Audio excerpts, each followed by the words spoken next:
Feliz sábado, hermanos. Antes de comenzar el tema en esta hora, les invito a que junto conmigo elevemos una palabra de oración. Querido Señor y Padre bueno, en esta hora venimos de nuevo delante de ti, rogándote que seas quien dirija este estudio.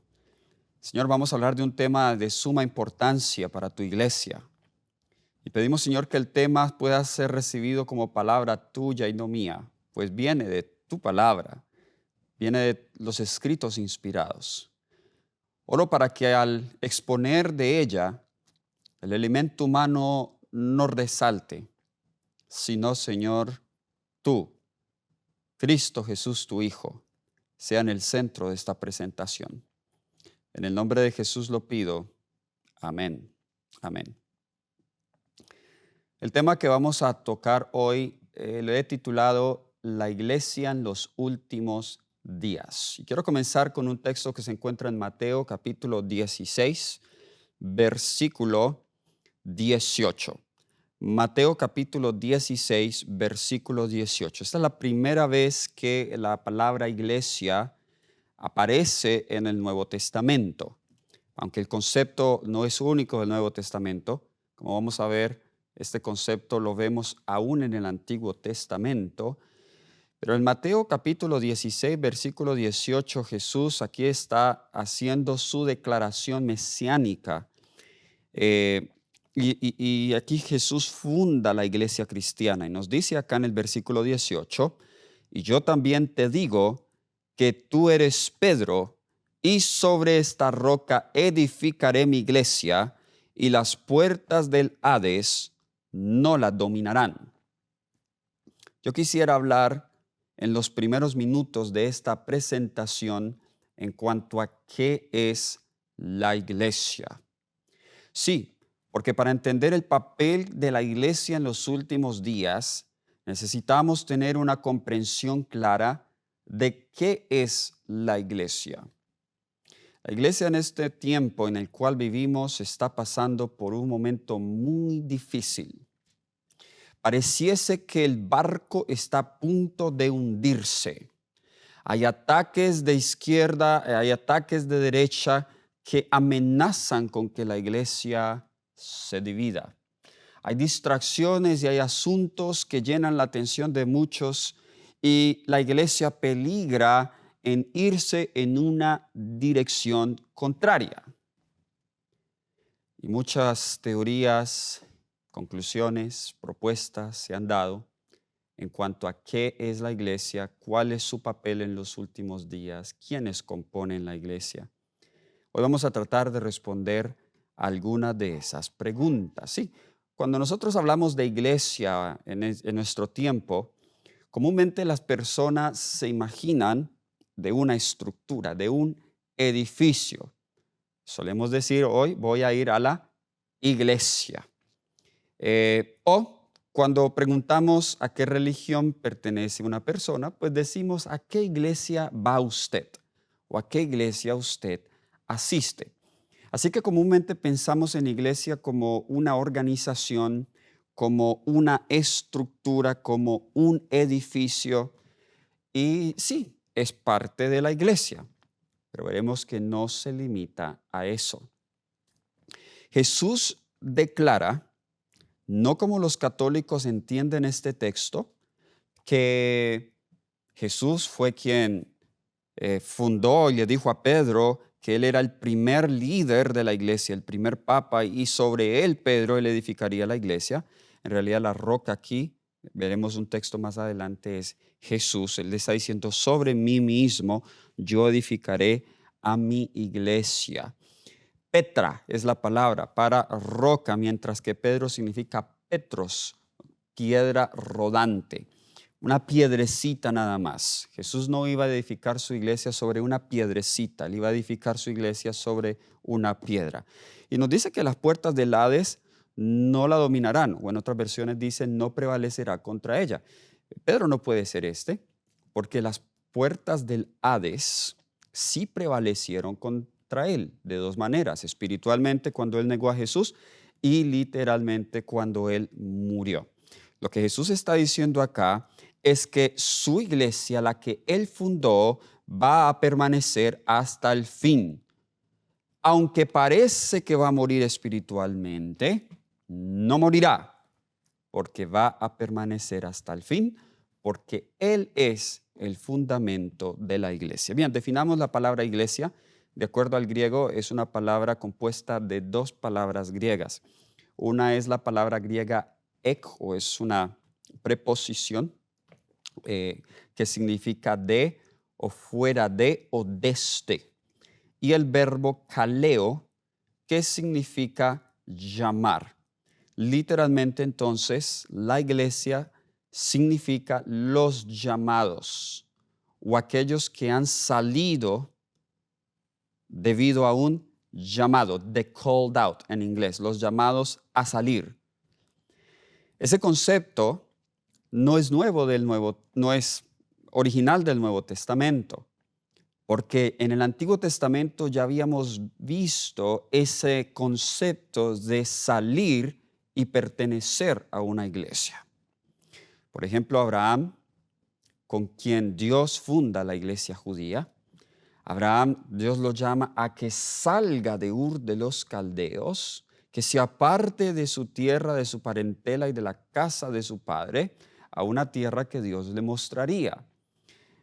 Y fue con Abraham quien Dios funda la iglesia judía.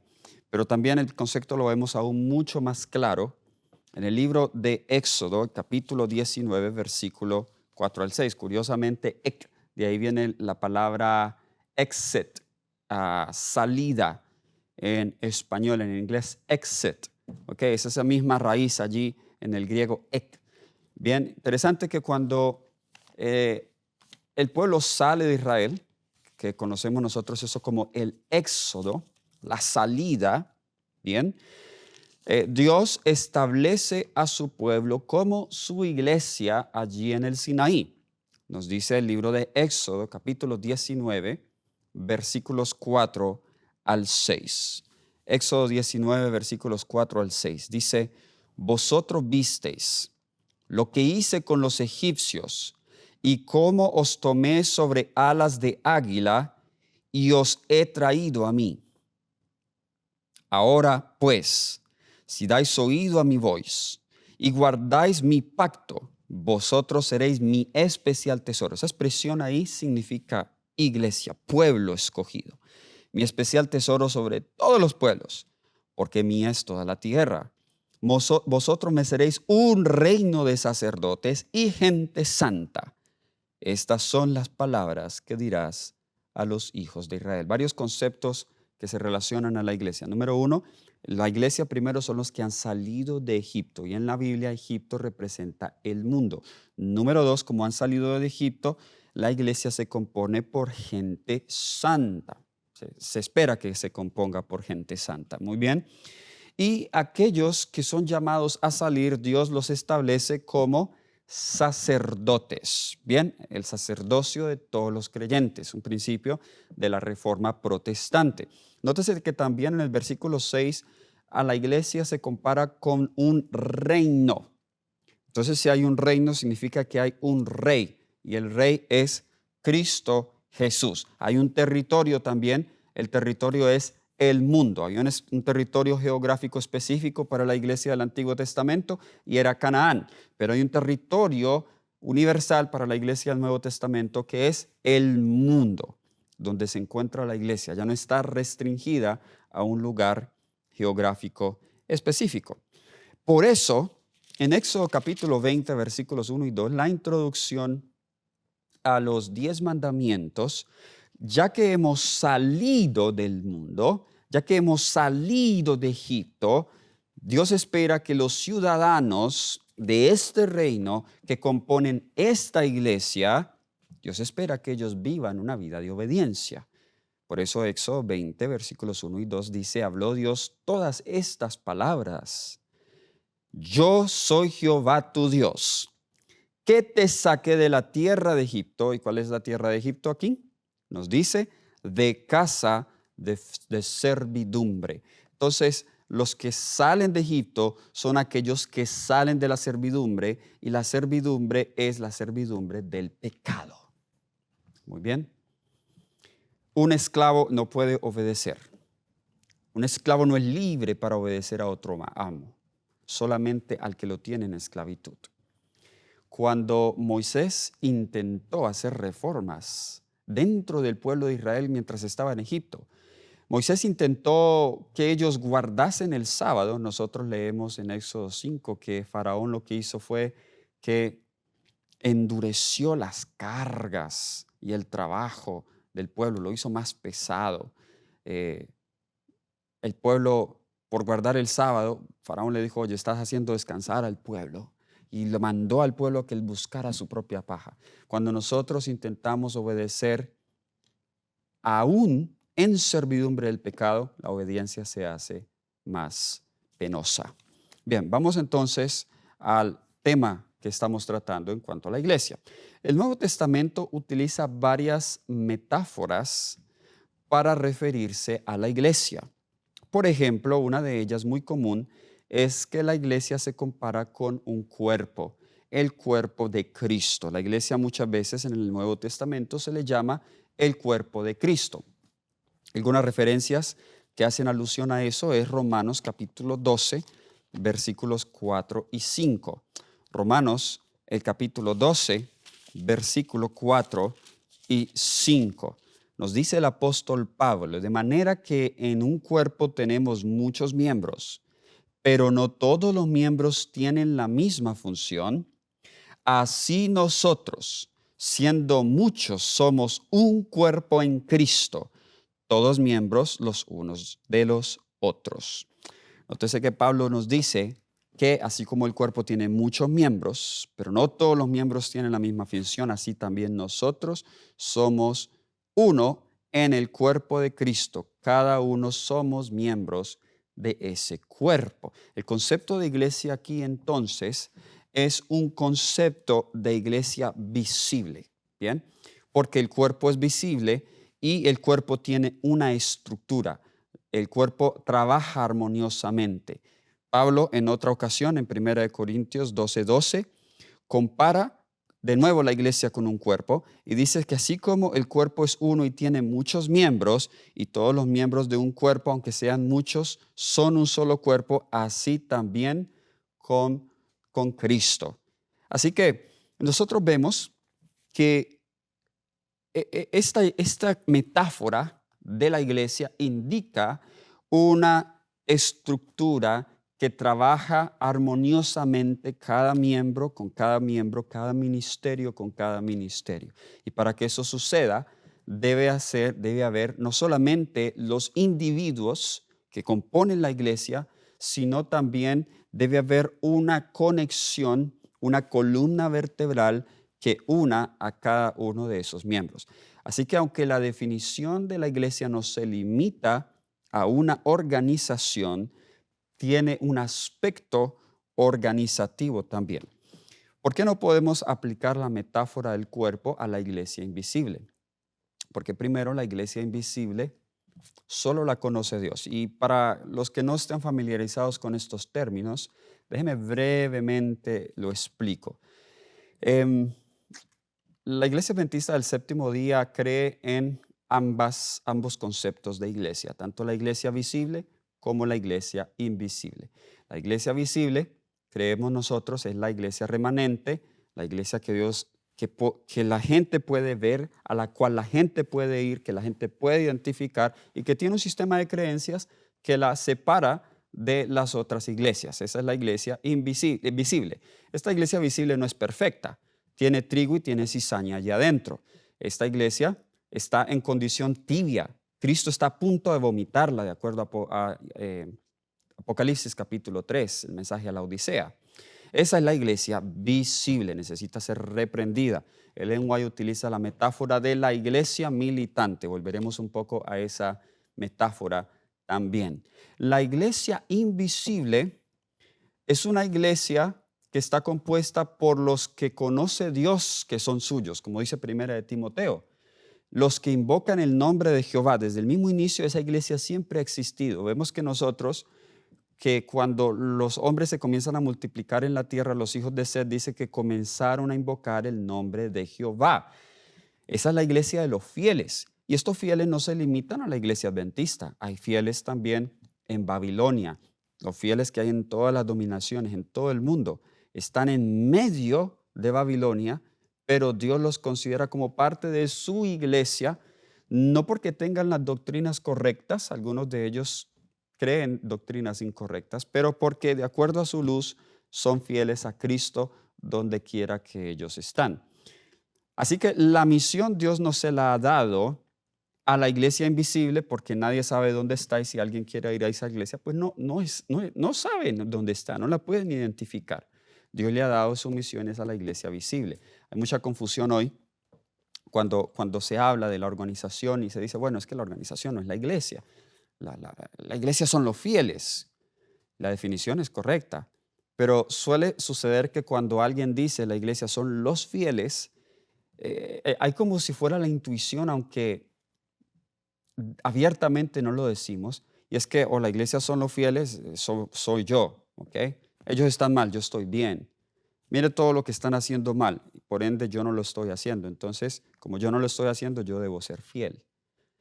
Y hay un peligro con eso, porque cuando hacemos ese tipo de comparaciones, suelo yo creer que estoy mejor que otros. Es la tendencia humana. Hay que tener cuidado con eso. Muy bien. Entonces, esa es una metáfora, la metáfora del cuerpo. Hay muchos otros textos, pero por falta de tiempo no los voy a leer. Usted puede leer también Efesios 4:12 y Colosenses 1:24, que es muy claro, donde dice que su cuerpo es la iglesia. ¿Ok? Muy bien, vamos a la otra metáfora que utiliza la Biblia, y es que la iglesia es la novia o la esposa de Cristo. Vamos al libro de Apocalipsis, capítulo 21, versículo 9. Apocalipsis capítulo 21, versículo 9. Entonces vino a mí uno de los 7 ángeles que tenían las 7 copas llenas de las 7 plagas postreras, y habló conmigo diciendo, ven acá, te mostraré la desposada, la esposa del Cordero. Ahora, hay una confusión en algunos porque en este pasaje se nos dice que la ciudad, la Nueva Jerusalén, es la esposa del Cordero, pero por otro lado, Pablo nos dice en 2 Corintios 11:12, vamos a leer ese pasaje, en 2 Corintios 11:12, nos dice acá, pero lo que hago lo seguiré haciendo con el fin, 11:2, perdón, 11:2, no 11:12, perdón, 2 Corintios 11:2, porque os celo con celo de Dios, pues os he desposado como un solo esposo, para presentarlos como una virgen pura a Cristo. Ahora, aquí se compara a una virgen pura, la novia, a la iglesia, al pueblo, a la iglesia de Corinto, aquí en específico, que Pablo está escribiendo. Entonces, ¿cómo nosotros reconciliamos estos dos puntos? Bien, muy sencillo. ¿Dónde van a morar los fieles cuando vayan al cielo? Los fieles, los salvos, van a morar en la ciudad. La ciudad, podría decirse, se convierte como la estructura de la iglesia. Pero los que hacen en realidad la iglesia son los fieles que están dentro de la iglesia. Así como hoy nosotros hablamos de la iglesia en referencia a las personas, pero también hablamos de la iglesia en referencia al templo. Igual aquí, no hay contradicción. La esposa de Cristo es la ciudad, pero a la vez los que habitarán en esa ciudad también se consideran como la esposa de Cristo. Bien, eso lo deja claro Apocalipsis capítulo 19, versículos 7 y 8. Y este concepto va más en línea con la iglesia invisible, porque claramente aquí la definición de la esposa de Cristo no la podemos aplicar a la cizaña, la podemos aplicar solo al trigo, solo a los fieles. Y nos dice Apocalipsis capítulo 19, versículos 7 y 8. Nos dice, gocémonos y alegrémonos y démosle gloria, porque ha llegado las bodas del Cordero y su esposa se ha preparado. No, te dice que la esposa del Cordero se ha preparado. ¿Cómo se ha preparado? Versículo 8. Y a ella se le ha concedido que se vista de lino fino, limpio y resplandeciente. El lino fino representa las acciones justas de ¿quiénes? De los santos. Entonces, ¿quiénes son los que componen a esa esposa? Los santos que están vestidos con lino fino y tienen obras correspondientes, es decir, las acciones justas. Ahora, vamos a otra metáfora. Otra metáfora que utiliza la Biblia para la iglesia es la metáfora de la familia. ¿Ok? La metáfora de la familia. Vamos a 2 de Corintios, capítulo 6, versículo 18. 2 de Corintios, capítulo 6, versículo 18. Aquí Pablo compara la iglesia con la familia de Dios.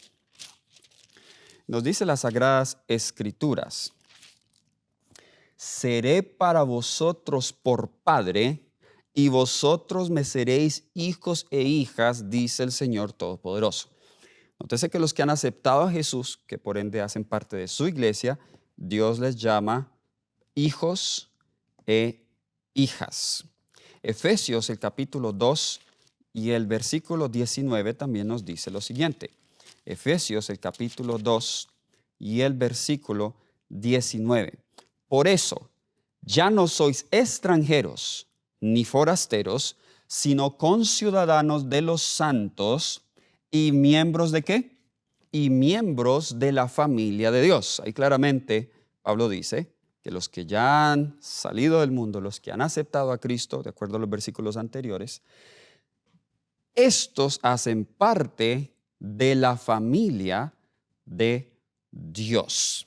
Por eso, entre nosotros nos llamamos hermanos y hermanas. Pero hasta ahora quiero detenerme aquí y nótese que cada metáfora enfatiza algo de la misión de la iglesia. Número uno, para que la iglesia sea exitosa en su misión, necesita estar unida como un cuerpo. Número dos, la iglesia como la esposa de Cristo nos implica que la iglesia, una misión, y su misión principal, diría yo, es la misión de reflejar la santidad de Dios. El pueblo de Israel, antes de que fuera luz a las naciones, Dios los llama y les invita a que sean santos como Él es santo. Por eso, solo aquellos que están vestidos de lino fino, como leímos, son aquellos que serán parte de la esposa y entrarán en la santa ciudad, la Nueva Jerusalén. Esto es importante porque cuando hablamos de la misión de la iglesia, inmediatamente decimos Mateo 28, 19, evangelismo. Y vamos a ir allá. Eso es parte de la misión, pero esa misión no se puede llevar a cabo exitosamente cuando no hay santidad en la iglesia. La iglesia entonces también, como la familia de Dios, es un lugar de comunión. Es un lugar donde nosotros venimos a compartir como una familia, la familia en Cristo. Ahora hay un peligro que este concepto de comunión, de camaradería, de confraternización, se confunda con el concepto de club. Y me temo que tristemente algunas iglesias hoy se están convirtiendo en clubes, donde se cree que a la iglesia se va solamente para pasar bien, donde los eventos eclipsan la evangelización y la predicación de la palabra, donde la gente se emociona más por un evento cultural y un evento social que por los eventos que tienen el objetivo de despertar a la iglesia y causar un reavivamiento y una reforma. Me preocupa que en vez de ser iglesia adventista, nos convirtamos en una iglesia eventista, llena de eventos, pero poco trabajo real y genuino. No estoy en contra de todos los eventos, pero me temo que a veces los eventos, parece que uno vive de evento en evento, y este sábado hay esto, y este sábado hay esto, y me temo que nos ocupamos tanto, el pastor está abrumado, los miembros, la gente teme ir a un sábado a la iglesia, todo el día está lleno de programación, todo el día está lleno de eventos.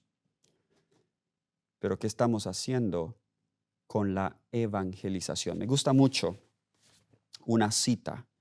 Hace poco un amigo mío me mandó esta cita, me dije, la tengo que compartir en este sermón. Miren esta cita tan interesante y llegaremos un poco a este punto más adelante cuando veamos la iglesia primitiva en este mismo sermón. Pero el pastor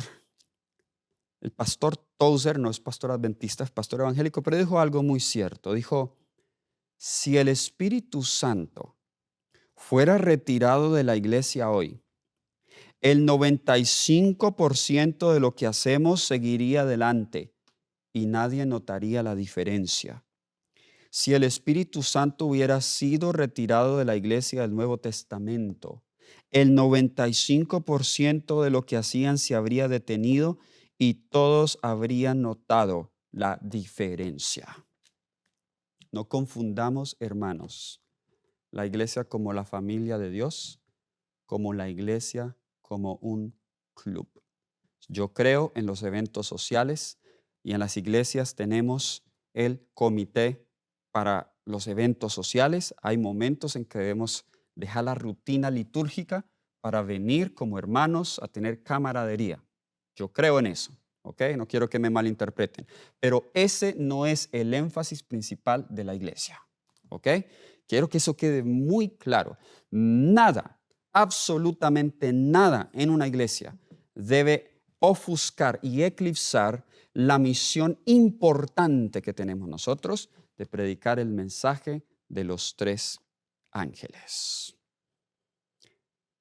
La iglesia también, y por falta de tiempo, el tiempo se me está yendo muy rápido, solamente les voy a dar los textos, también se considera como la casa de Dios. Así como el santuario del Antiguo Testamento era la casa de Dios, los fieles se consideran también como la casa de Dios. Hebreos 3:6 nos dice que Dios es fiel sobre su casa, y esa casa somos nosotros.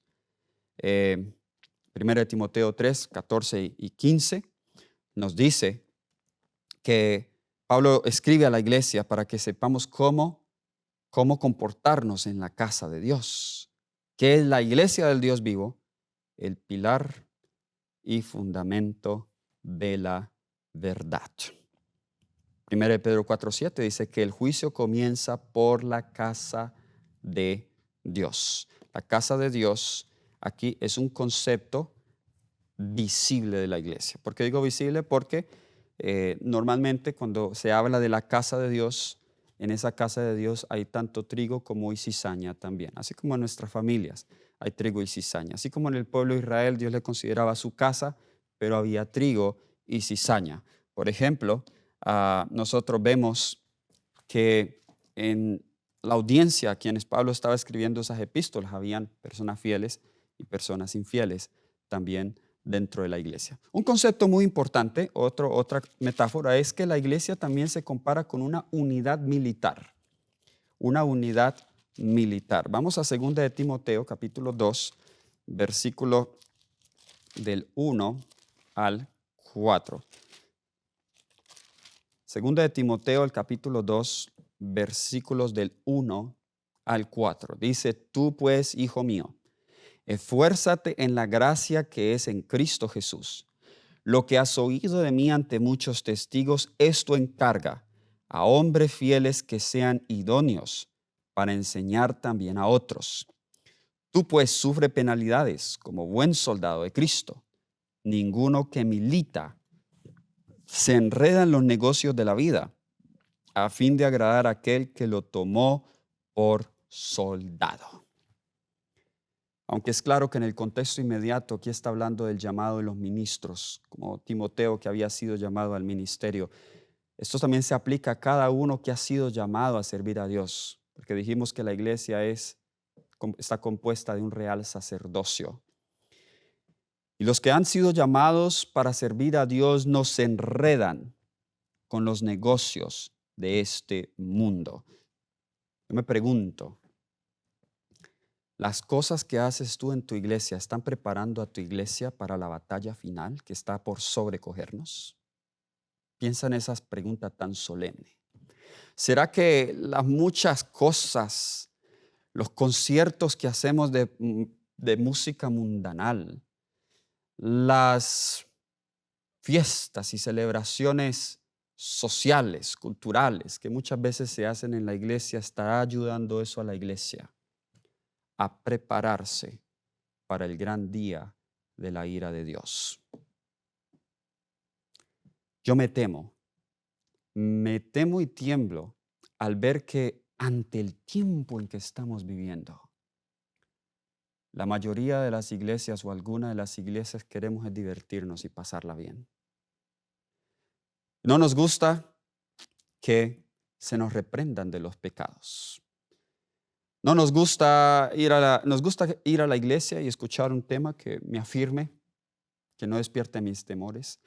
Pero cuando la denunciación del pecado se quita de parte de todo el sermón, la iglesia y la predicación pierde el poder porque está perdiendo el medio que Dios ha diseñado para llamar a los pecadores al arrepentimiento. La iglesia también es el templo de Dios, un templo espiritual, construido por piedras espirituales, como Cristo como su fundamento y la piedra angular, y con el Espíritu Santo morando en ella. Efesios capítulo 2, versículos 19 al 22, presenta esta metáfora. Efesios, el capítulo 2,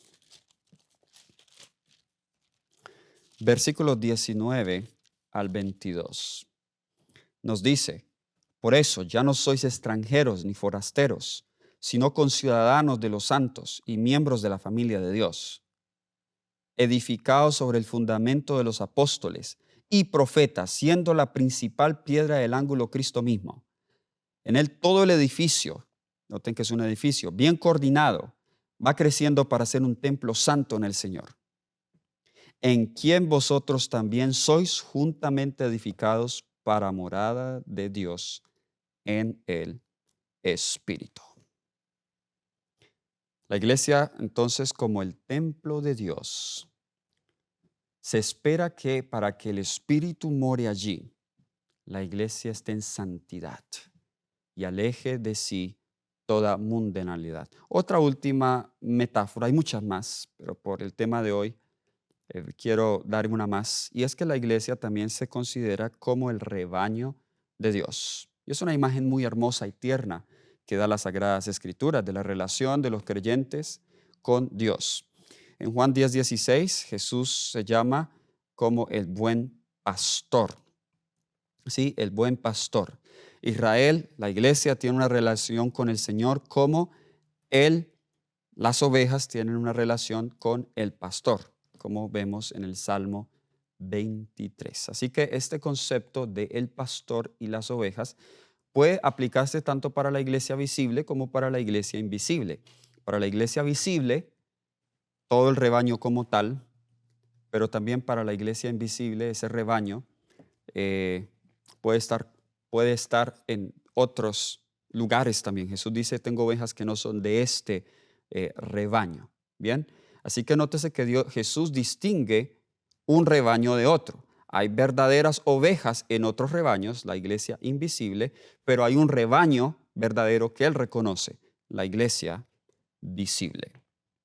Ahora bien, vamos entonces a los últimos días, porque el tema es la iglesia en los últimos días. ¿Para qué entonces existe la iglesia? Dijimos que número 1, la iglesia existe para revelar la santidad y el carácter de Dios. Número 2, la iglesia existe como ese lugar, esa asamblea donde venimos aquellos que hemos salido del mundo y ahora hacemos parte de la familia de Dios. Pero ¿es eso todo?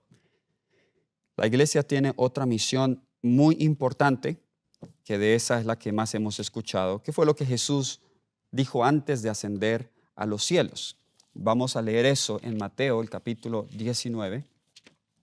Mateo, el capítulo 19, y vamos a leer el versículo, Mateo 28, versículo 19, perdón, Mateo 28, versículo 19. Jesús, antes de ascender al cielo, dijo lo siguiente: por tanto, id y haced discípulos a todas las naciones, bautizándolos en el nombre del Padre, del Hijo y del Espíritu Santo. Versículo 20, enseñándoles que guarden todas las cosas que os he mandado, y yo estoy con vosotros todos los días hasta el fin del mundo. Amén. La misión de la iglesia entonces también es la predicación de la palabra de Dios, la predicación del evangelio. Pero aquí está el problema. Es que la iglesia nunca va a ser exitosa completamente en la predicación del evangelio hasta que haya recibido la lluvia tardía, el poder del Espíritu Santo. ¿Cómo sé eso? Una ilustración muy sencilla. Cuando nosotros vamos, no voy a leer ningún texto acá, pero solamente voy a hacer un bosquejo de Apocalipsis, el capítulo 14.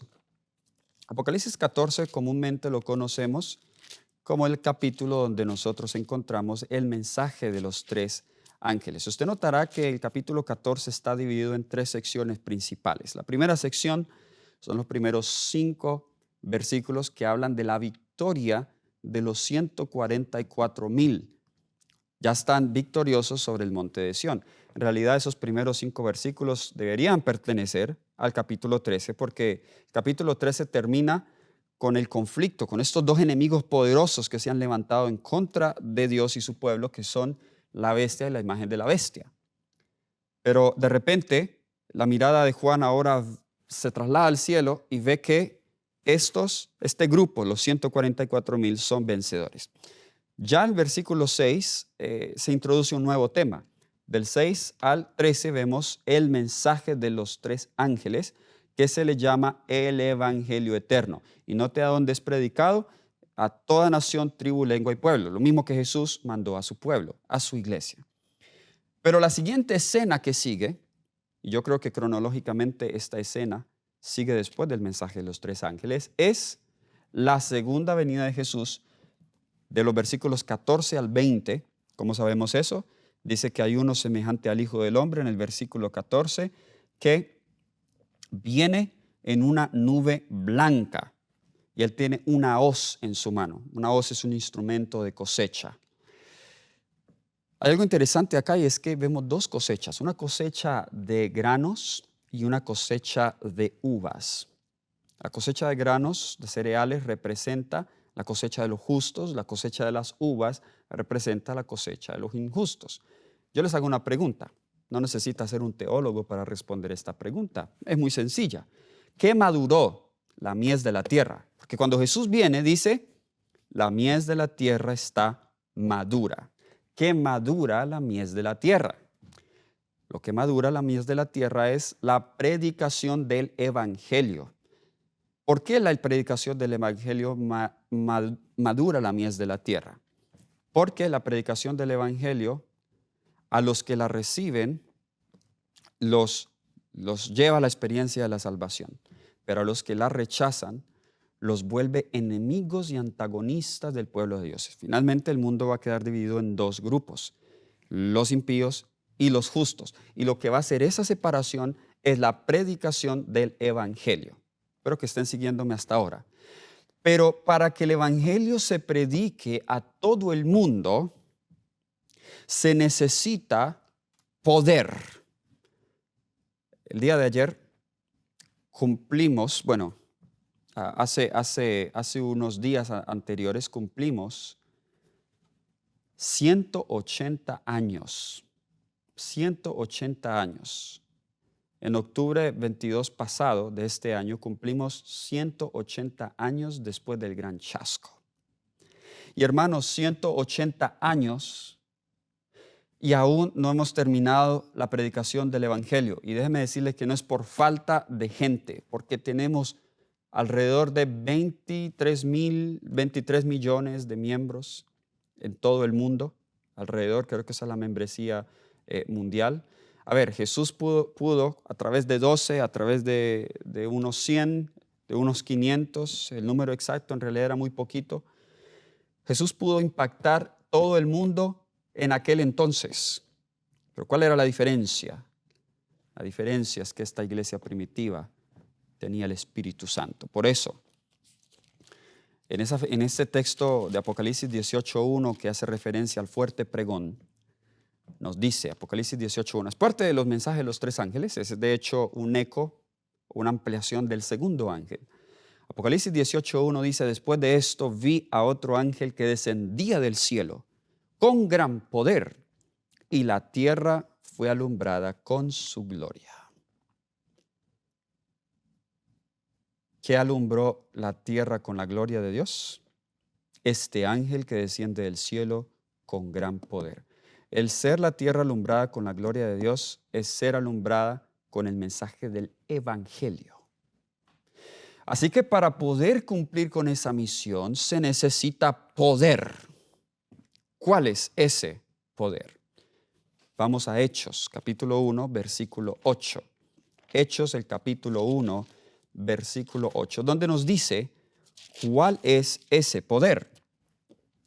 Dice, pero recibiréis poder cuando haya venido sobre vosotros el Espíritu Santo, y me seréis testigos en Jerusalén, en toda Judea, en Samaria y hasta lo último de la tierra.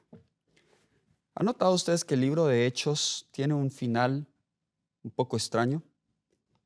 Pablo termina en su casa, donde él está encarcelado, le dan casa por cárcel, ahí en Roma, 2 años, debatiendo con los judíos y compartiendo el evangelio con las personas. Ahí termina. Un final muy extraño para un libro. ¿Saben por qué yo creo que termina allí? Porque nosotros hemos sido llamados para concluir el libro de Hechos. La misión no se termina en el libro de Hechos. Sí, en el libro de Hechos el evangelio va a Jerusalén. En el libro de Hechos el evangelio va a Judea. En el libro de Hechos el evangelio va a Samaria. Dicho sea de paso, el libro de Hechos está estructurado de acuerdo a dónde va el evangelio. Los primeros 8 capítulos, el evangelio en Jerusalén. Capítulo 9 al 12, el evangelio en Judea y Samaria. Capítulo 13 hasta el 28, el evangelio a lo último de la tierra. Pero nosotros sabemos que la tierra es más que simplemente Asia Menor y Europa. Había muchas tierras y territorios donde, en especial las Américas, que no han sido descubiertas todavía, donde el evangelio no llegó. Bueno, sabemos que los apóstoles llegaron hasta la India, hasta el África, y muchos de ellos predicaron el evangelio, pero aún así el fin no vino. Pero cuando el mundo entero tenga la oportunidad de escuchar el evangelio, rechazarlo o aceptarlo, entonces Jesús podrá dar el veredicto final que dice en Apocalipsis 20:11, donde dice que el que es injusto siga siendo justo todavía, el que es injusto siga siendo injusto todavía.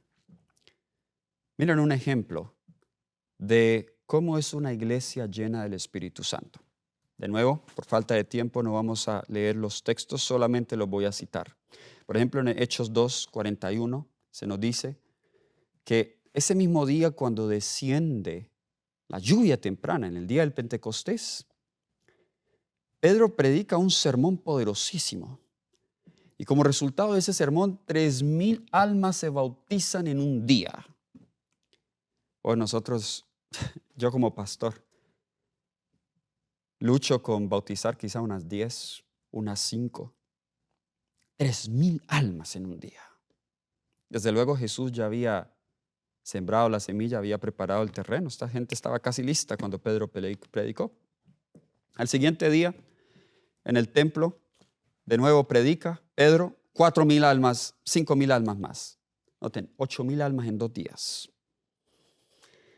Vemos que como resultado de la lluvia temprana del Espíritu Santo, los discípulos tuvieron la habilidad de hablar en otras lenguas.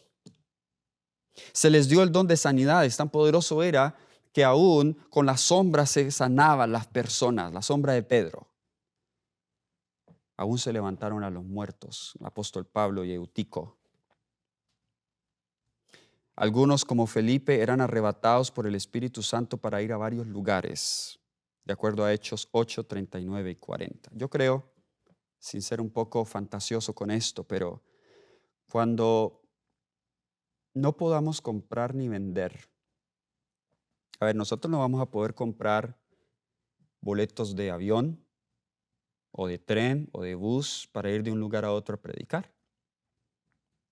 vamos a depender de Dios completamente. Y yo creo que así como el Espíritu tomaba a Felipe y lo llevaba de un lugar a otro, a que predicara, yo creo que Dios hará eso por nosotros. Por eso la obra va a terminar muy rápido va a terminar.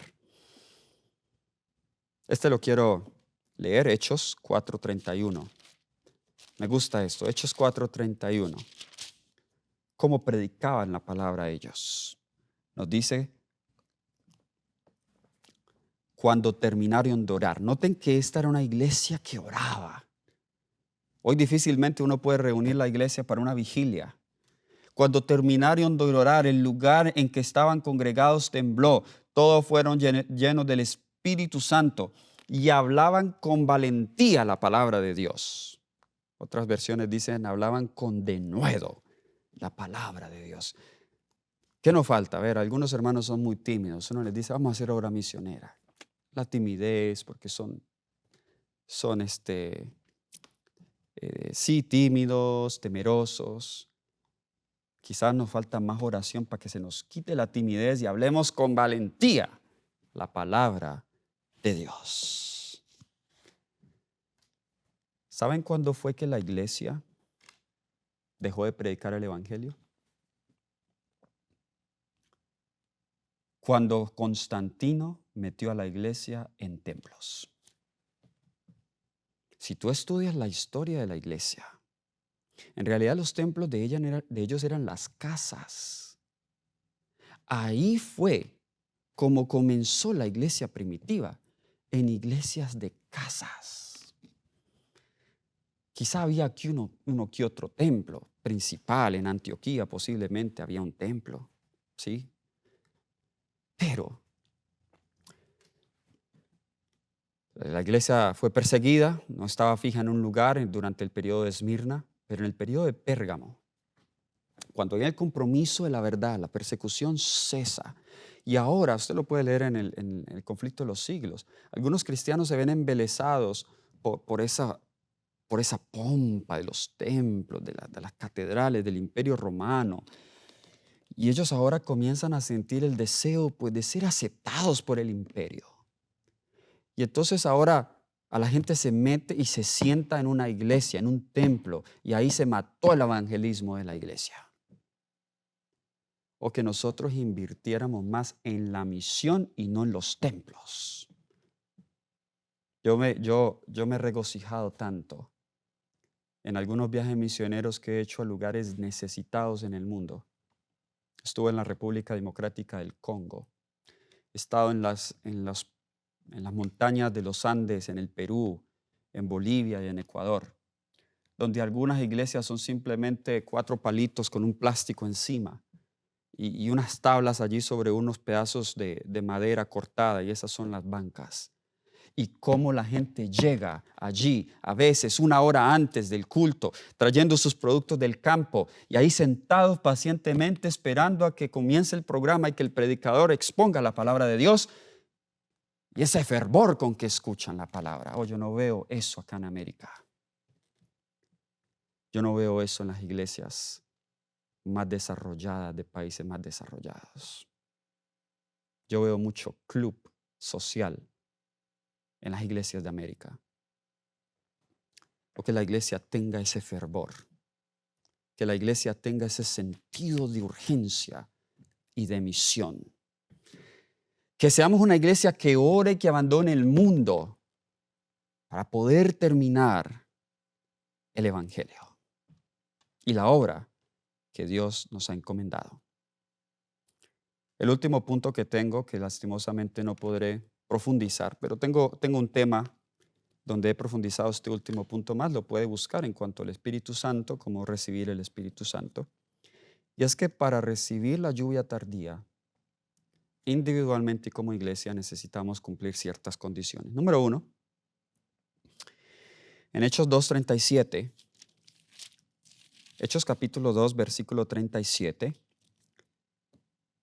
después de que Pablo predica tremendo sermón, nos dice que al oír esto se compungieron de corazón. El corazón se sintió roto. Y dijeron a Pedro y a los otros apóstoles: hermanos, ¿qué haremos? Aquí está la respuesta. Pedro les dijo, versículo 38, arrepentíos, bautícese cada uno de vosotros en el nombre de Jesucristo para perdón de los pecados y recibiréis el don del Espíritu Santo. ¿Qué se necesita para recibir el don del Espíritu Santo? Arrepentirse y bautizarse. Si hay alguien aquí que está viendo este programa y aún no ha tomado la decisión del bautismo, o eres un adventista que se ha alejado de la iglesia, has caído en pecados abiertos y necesitas rebautismo, yo te aconsejo que lo hagas pronto. El tiempo se está acabando ya. Busca tu iglesia adventista más cercana y hazlo pronto. Llama aquí al canal. Si no tienes una iglesia adventista, llama aquí al ministerio y contáctate. El ministerio te va a ayudar a conectar con alguien, con un pastor o con una iglesia para que usted pueda recibir asistencia y ayuda. Pero es arrepentirte y bautizarte lo más pronto posible. Número 2, en Lucas 11, versículo 13, nosotros vemos que el Espíritu Santo se recibe pidiéndolo. Así tan sencillo, pidiéndolo. Lucas capítulo 11, versículo 13. Me encanta este pasaje.